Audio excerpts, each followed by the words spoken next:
Welcome to Exchange Rates UK TV. It is the 1st of November 2021, taking a look at Zcash here. Haven't taken a look at Zcash for a while. Now, Zcash, I just did Tezos' videos where Tezos looks very bullish and looks like it might, collapse. Tezos is a little different. Now, Tezos is RSI. I got to adjust it here. But Tezos on the daily chart still has a lot of bullish things going on. Okay, so 50 and 40 are the oversold levels in a bull market, and it's been tested. That level here on the daily chart back in May, June, and July. Again, back in the end of September, and that's held a support, and it looks like that may continue here.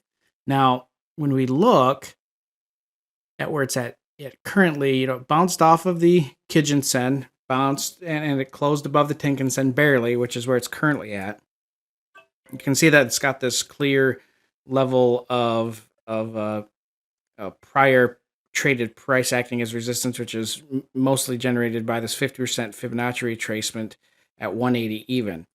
The real clear goal here for Zcash to really show some clear bullish price actions to have a close above that zone and ultimately position the percent B with a close above 0.8.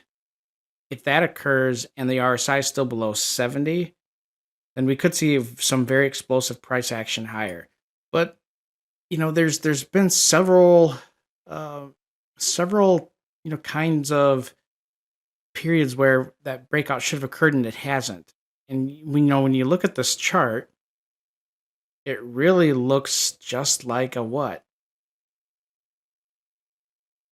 It looks just like a bear flag.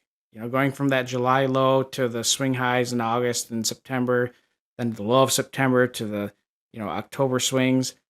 It looks like a big bear flag, and it looks like it could just keep traveling lower. When you look at the weekly chart, it's not pretty. Price is below the cloud. It's above the Tenkan Sen. That's good. It's actually acted as support last week and throughout the week before. But, the lagging span, the only saving grace here is lagging span. Well, it's below the candlesticks. It's not an open space. So, but in the next 2 weeks, it could, if it stays like around 170, it will close, and slide right over above the candlesticks, which will be bullish. But from a weekly perspective, if you want to see Zcash on a full-blown, indisputable bullish breakout, it needs to close at 240 or above on the weekly chart. On the daily chart, a close above just to close above the 50%, so close at 181 or higher, that will likely yield a lot of pressure to the continued upside potential. But otherwise, there could be some big selling pressure here, especially if it dives below 98. Below 98, I think you're visiting that $40 range again, but we'll see. Keep an eye on it and update it as needed. From all the Trade Exchange Rates UK TV, hope you had a great weekend and a safe weekend. Thank you for joining us here on this Monday. I hope your week goes well. Please don't forget to like, comment, and subscribe.